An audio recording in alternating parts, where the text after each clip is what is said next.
The sun was shining brightly over Buckingham Palace, casting a golden glow on the historic building and its sprawling grounds. It was one of those picture-perfect summer mornings in London, where the air buzzed with excitement. Tourists from all corners of the globe had gathered outside the palace gates, eager to witness the world-famous changing of the guard ceremony. The event was steeped in tradition, pomp, and pageantry, a spectacle that attracted millions every year.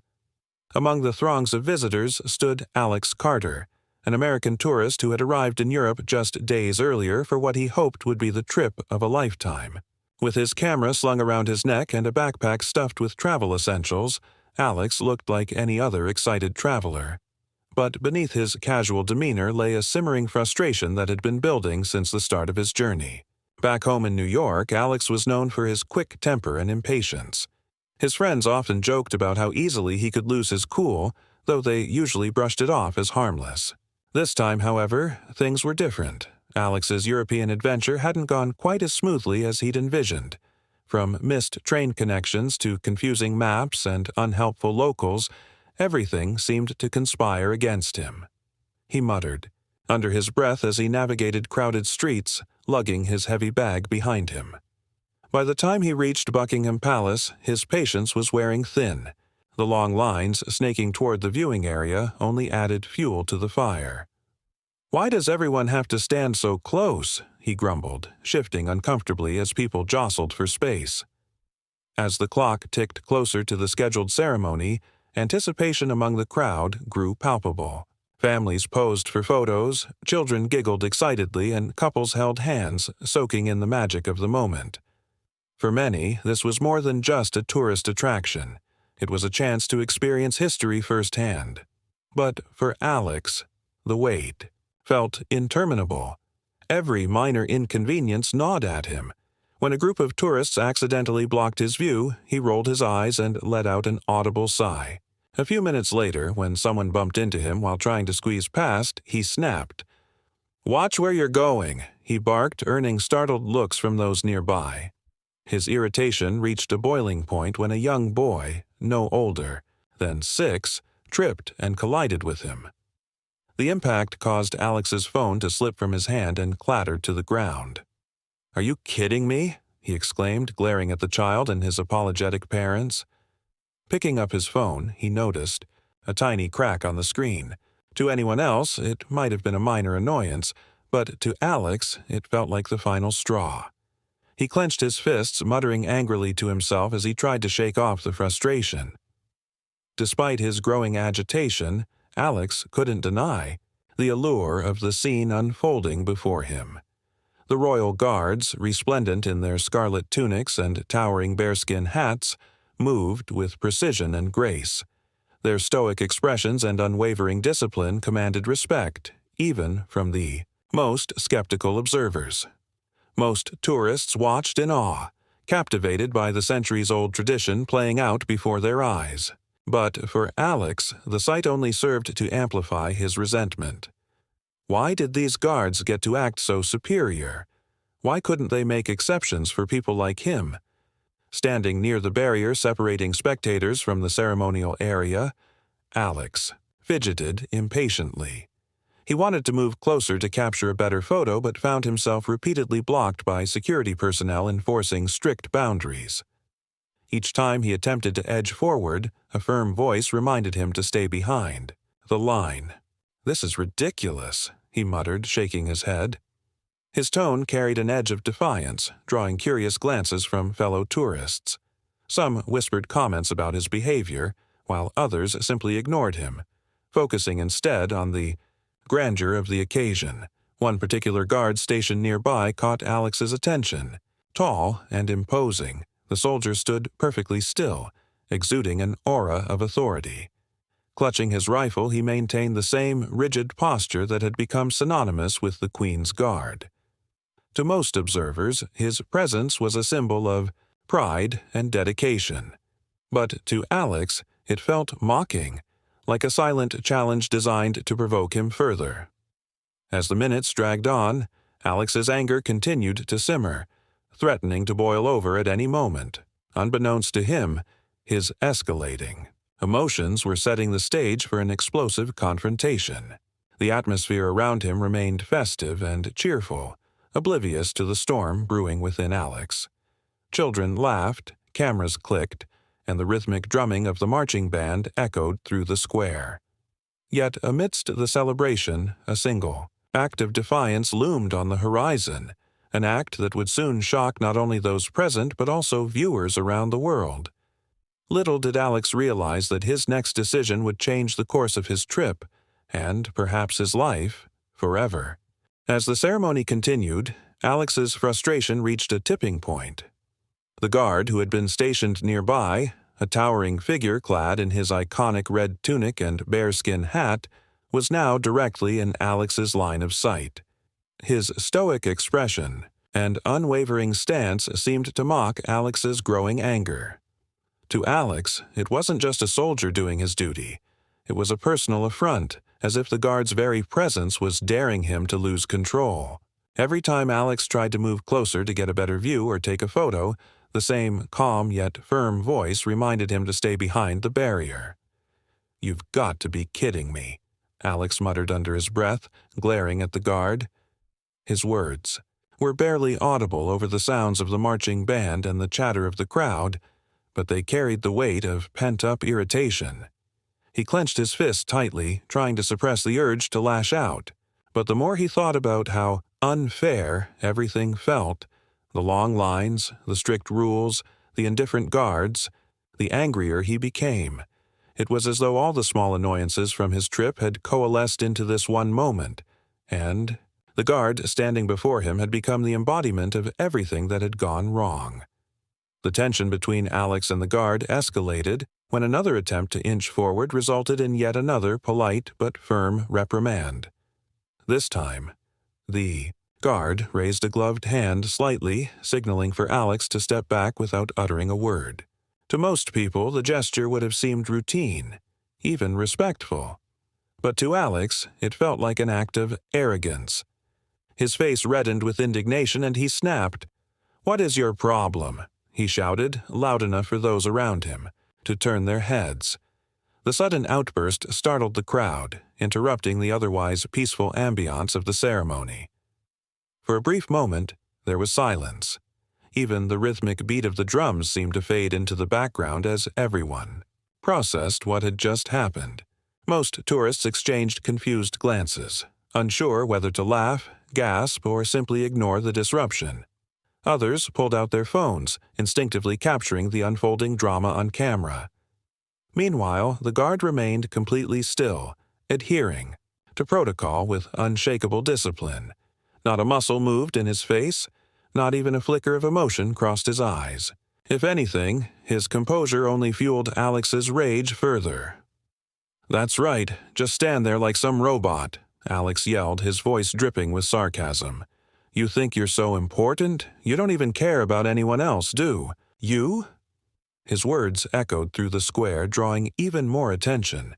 Some spectators began whispering among themselves, speculating about what might happen next. A few parents quickly ushered their children away from the scene, sensing that things could escalate quickly. Others stayed rooted in place, unable to look away from the spectacle unfolding before them.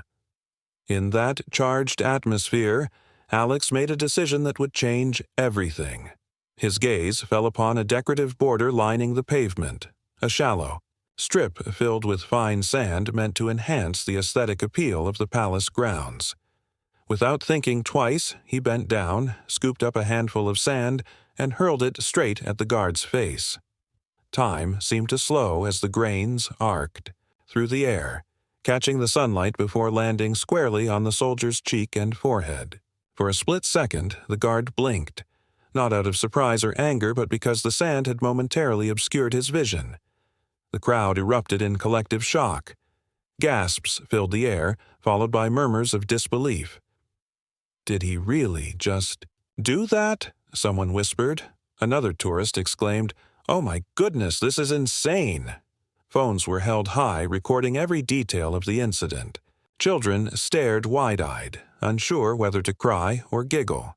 Amidst the chaos, the guard didn't flinch, True to his training, he maintained his position, refusing to react despite the blatant provocation.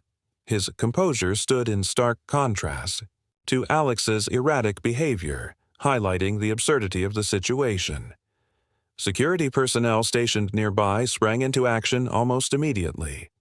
2 officers rushed toward Alex, their expressions stern and authoritative.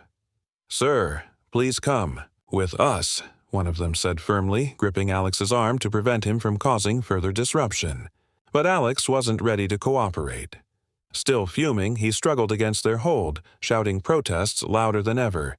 "He deserved it. He wouldn't let me move. I'm just trying to enjoy myself here, and he ruined it." His excuses sounded hollow, even to his own ears, but he couldn't stop himself from voicing them. By now, the entire crowd was watching intently, captivated by the dramatic turn of events. What had started as a routine tourist attraction had transformed into something far more intense and surreal. Tourists pressed closer, craning their necks to see what would happen next. Some recorded videos, while others live-streamed the scene to social media platforms, ensuring that the incident would reach audiences far beyond the confines of Buckingham Palace. Hashtags like Ewek Angry Tourist and Witedak Sandgate began trending within minutes, turning Alex's outburst into global news. Despite his attempts to justify his actions, Alex's fate was sealed. The security officers tightened their grip on him, leading him away from the ceremonial area. As they escorted him past the stunned crowd, Alex caught glimpses of disapproving faces and shaking heads. For the first time since the confrontation began, a flicker of doubt crept into his mind. Was this really worth it? Had his anger truly spiraled so far out of control that he'd resorted to throwing sand at a royal guard? These questions swirled in his head, but it was too late to undo what had already been done. As Alex disappeared from view, the ceremony resumed its usual rhythm. The guards marched on, unfazed by the interruption, while the band played its melodic tunes. To the casual observer, it might have seemed as though nothing unusual had occurred. But for those who had witnessed the altercation firsthand, and for millions more who would soon see the viral footage online, the image of an irate tourist hurling sand at a stoic royal guard would linger long after the day ended. And for Alex, the consequences of his impulsive act were only beginning to unfold. As the security officers led Alex away from the scene, his initial defiance began to waver. The reality of what he had just done started sinking in, piece by piece. With every step he took toward the police van parked nearby, the weight of his actions grew heavier. Cameras continued to flash around him, capturing his flushed face and slumped posture. Tourists who had been mere bystanders moments ago now stared at him with a mix of disbelief, amusement, and disdain. Some whispered judgmental comments as he passed, while others simply shook their heads in disappointment. Inside the police vehicle, Alex sat hunched over, his hands cuffed behind his back. For the first time since the confrontation, there was silence. No cheering crowds, no marching band, no rhythmic drum beats. Just the hum of the engine and the occasional crackle of the radio. His mind raced, replaying the events that had led him here. He could still feel the grit of the sand between his fingers when he'd scooped it up, the rush of adrenaline as he hurled it at the guard's face, and the stunned gasps of the crowd that followed. It all felt surreal, like a scene from a movie, rather than something he had actually done. But the cold metal of the handcuffs digging into his wrists reminded him this was very real. When they arrived at the local police station, Alex was ushered inside and seated in a small, sterile room. The walls were painted a dull gray, and the fluorescent lights buzzed overhead, casting harsh shadows across the table in front of him. A uniformed officer entered shortly after, carrying a clipboard and a serious expression. "Mr. Carter," the officer began, his tone firm but not unkind, "you are aware of why you're here, correct?" Alex nodded reluctantly, avoiding eye contact. "Yeah, I threw some sand at a guard," he admitted, his voice quieter than before, "but it wasn't a big deal. It was just frustration. "I didn't mean to cause any trouble." The officer raised an eyebrow, clearly unimpressed by the explanation. "You assaulted a member of the Queen's Guard in broad daylight, in front of hundreds of witnesses. That's not just frustration. Do you understand how serious this is?" For the first time, Alex realized the magnitude of his mistake. In his anger-fueled haze, he hadn't stopped to consider the symbolic importance of the guards or the potential legal ramifications of his actions. To him, they were just figures in red uniforms standing in his way. Now, he understood that these soldiers represented centuries of tradition and national pride. Assaulting one of them wasn't merely an act of rudeness. It was seen as an insult to British heritage itself. The questioning that followed only deepened Alex's sense of dread. Officers asked him to recount the incident in detail, probing for motives and explanations. Each question seemed designed to make him confront the absurdity of his behavior. Why had he chosen to throw sand? Did he realize how disruptive his actions had been? Was he aware that the guards were bound by strict protocols that prevented them from retaliating, even if provoked? Alex stumbled through his responses, struggling to articulate anything coherent.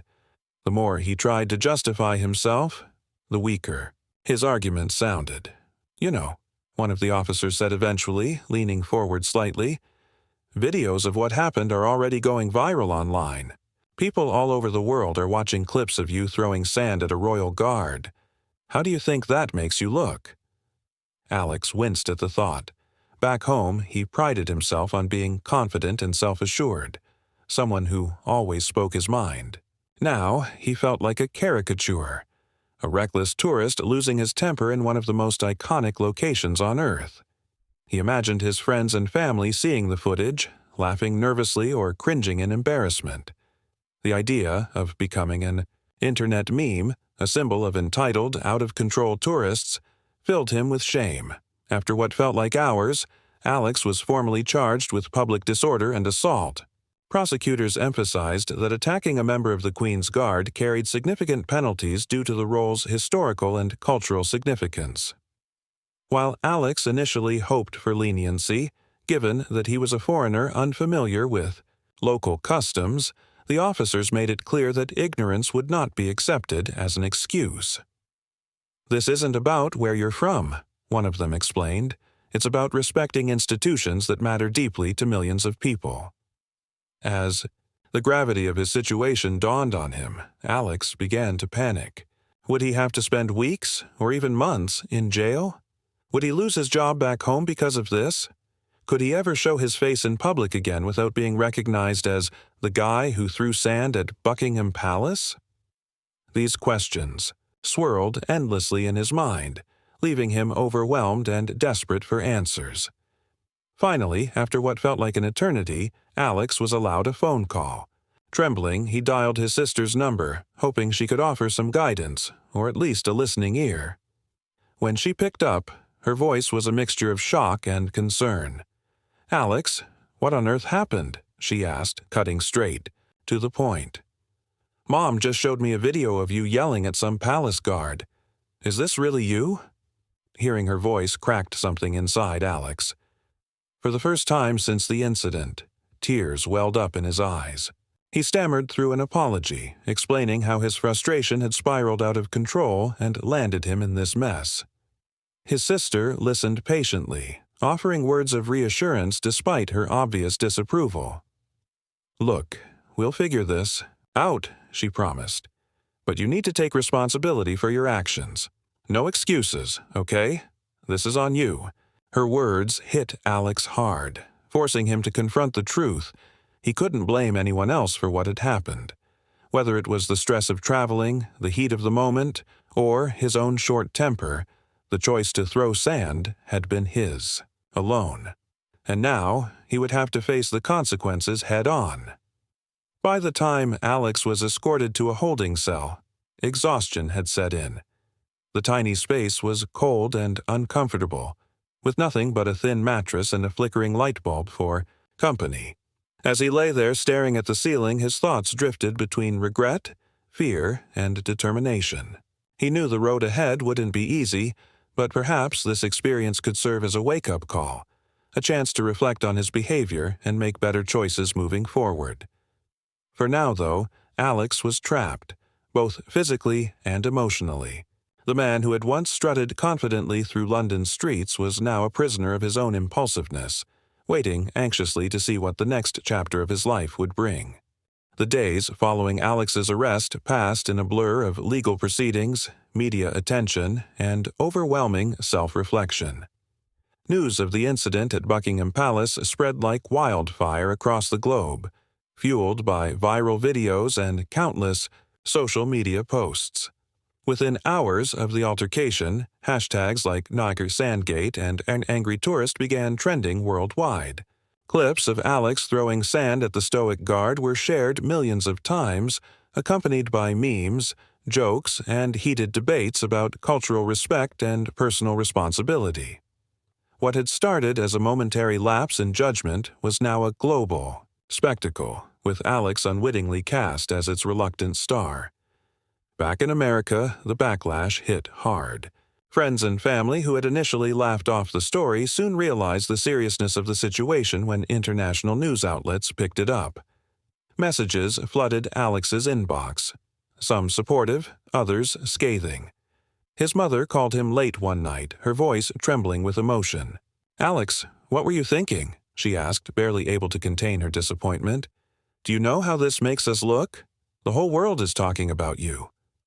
Her words stung more than any online comment because they came from someone who truly cared.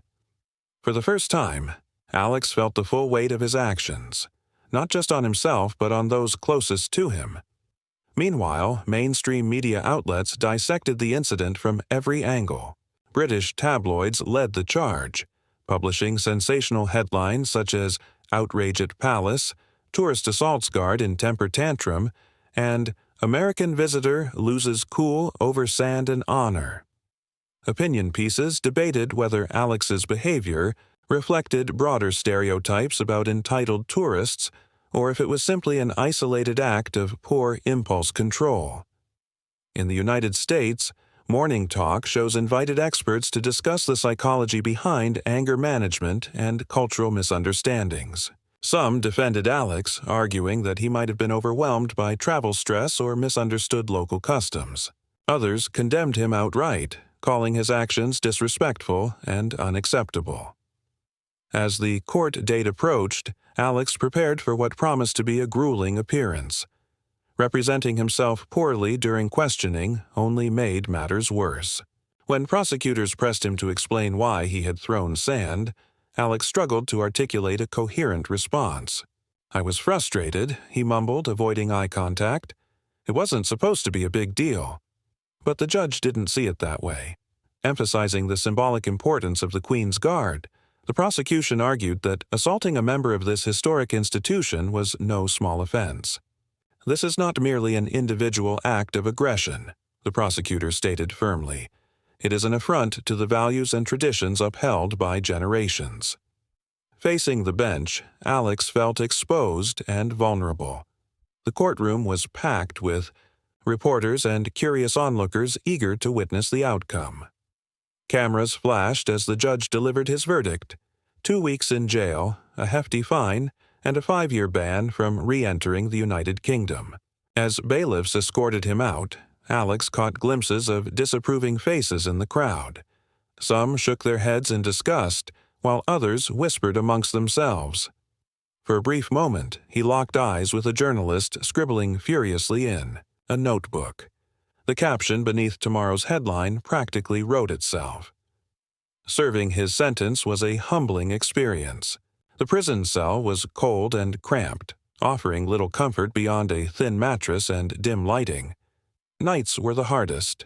Sleep eluded Alex as he replayed the events leading up to his arrest over and over again. He thought about the guard, the same soldier whose composure he had tried so desperately to shatter, and wondered if the man ever thought about him.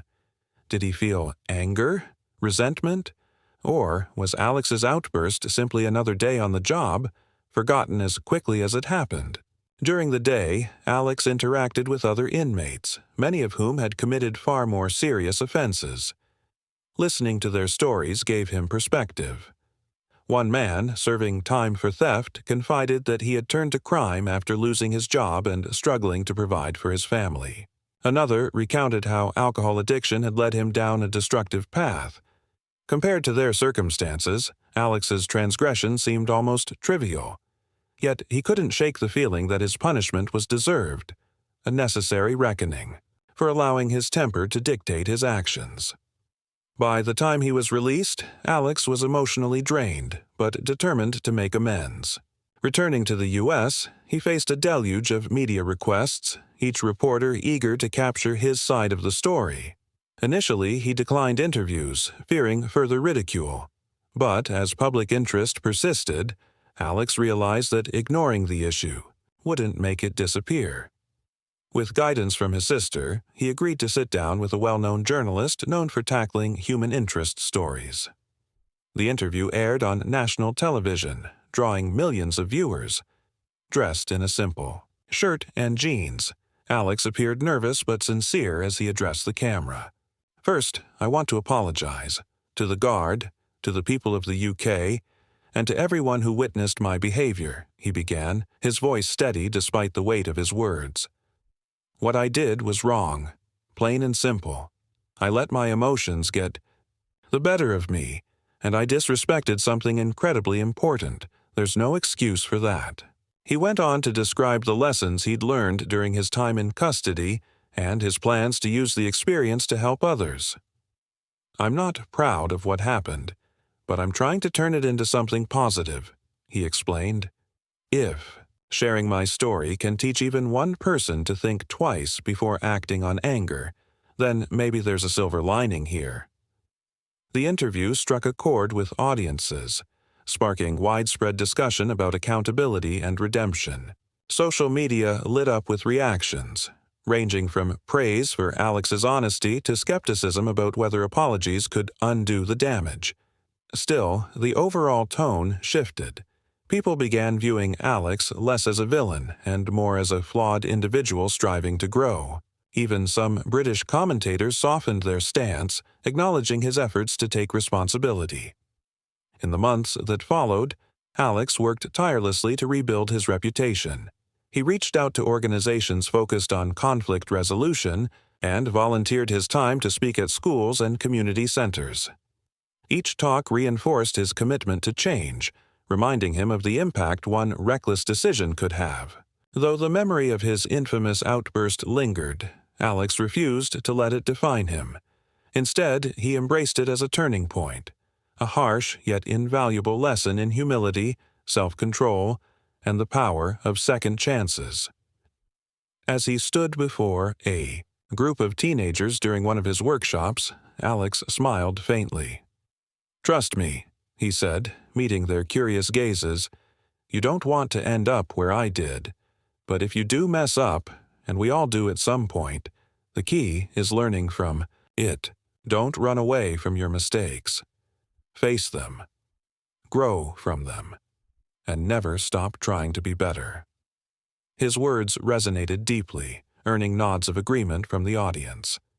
For Alex, the journey ahead remained uncertain, but one thing was clear. He was ready to keep moving forward, step by step, toward a brighter future. Months had passed since the infamous incident at Buckingham Palace, and Alex Carter was finally back home in New York. The journey from London to his apartment had been a quiet one, filled with reflection and regret. He carried not just his luggage, but also the weight of what he'd done, a burden far heavier than any physical object. Though he had served his short sentence and paid his fine, the emotional toll lingered. Every time he opened social media or turned on the news, he saw snippets of the viral video that had immortalized his worst moment. It was a constant reminder of how quickly anger could spiral out of control. At first, returning to everyday life felt surreal. Friends and acquaintances who hadn't seen the video treated him normally, unaware of the chaos he'd caused overseas. But those who had watched it, and there were many, approached him cautiously, unsure whether to tease him or offer sympathy. Some made light-hearted jokes, calling him Sandman, or asking if he planned to visit Windsor Castle next. Others expressed genuine concern, urging him to move past the incident and focus on rebuilding his reputation. Alex appreciated their efforts, but deep down he knew that true redemption would require more than humor or kind words. Determined to turn things around, Alex decided to channel his energy into something meaningful. He began volunteering at a local community center, working with teenagers who struggled with anger management and conflict resolution. At first, he was hesitant to share his story, fearing judgment or ridicule. But as he spent more time with the kids, he realized they needed real-life examples, not lectures, to understand the consequences of impulsive behavior. So, during one session, Alex stood up and told them everything: the frustration, the sand, the arrest, and the shame. The room fell silent as he spoke, the teens listening intently. When he finished, one boy raised his hand and asked, "So, did you learn your lesson?" Alex smiled faintly and nodded. "Yeah, I definitely learned my lesson," he replied. "And trust me, I don't want anyone else to end up where I did." His honesty resonated with the group, sparking lively discussions about how to handle emotions without letting them take over. Over time, Alex found purpose in these sessions, using his experience as a cautionary tale to help others avoid similar mistakes.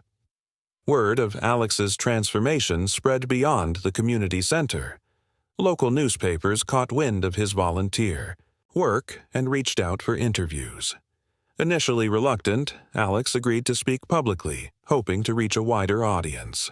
In candid conversations with reporters, he apologized for his actions, acknowledging the embarrassment he had caused not only himself, but also his country. "I let my temper get the best of me, and it cost me dearly," he admitted. "But I'm trying to make amends now. If sharing my story can prevent even one person from making the same mistake, then maybe this whole thing wasn't completely pointless." His interviews struck a chord with readers, many of whom praised his willingness to own up to his mistakes. Social media buzzed with renewed interest, though this time the tone was different. Instead of mockery, people applauded Alex's efforts to grow and give back. Comments sections overflowed with messages of support, with users commending him for turning a negative experience into a positive force. Even some British outlets softened their stance, noting that while his actions were unacceptable, his subsequent humility and commitment to change deserved recognition. Despite the newfound positivity, Alex knew he couldn't erase what had happened. The internet never forgets, and screenshots of the viral video continued to resurface occasionally.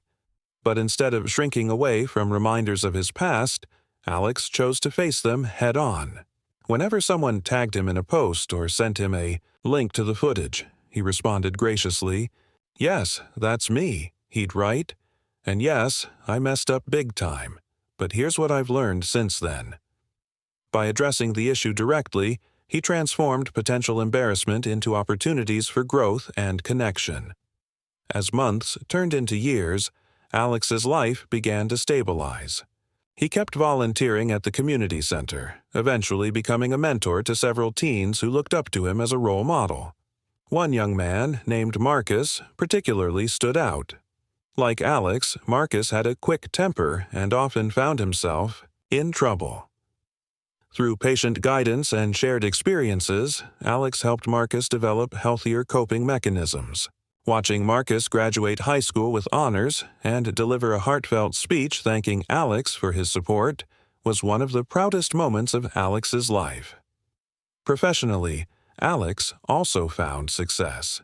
His employer, impressed by his dedication to personal development, promoted him to a leadership position. Colleagues noticed a shift in his demeanor. Gone was the brash, impatient colleague who snapped under pressure. In his place stood a calmer, more thoughtful individual who prioritized teamwork and understanding. Team meetings became less tense, and projects flowed more smoothly thanks to his improved communication skills. Looking back, Alex sometimes wondered how his life might have unfolded if he hadn't thrown that handful of sand. Would he still be the same person? Or would he have continued down a path of unchecked anger and frustration? While he couldn't change the past, he was grateful for the lessons it had taught him. That single act of defiance had forced him to confront his flaws, seek forgiveness, and strive for self-improvement. It had been painful, humbling, and embarrassing, but ultimately transformative. On a crisp autumn morning, Alex visited Central Park, seeking solace among the trees and winding paths.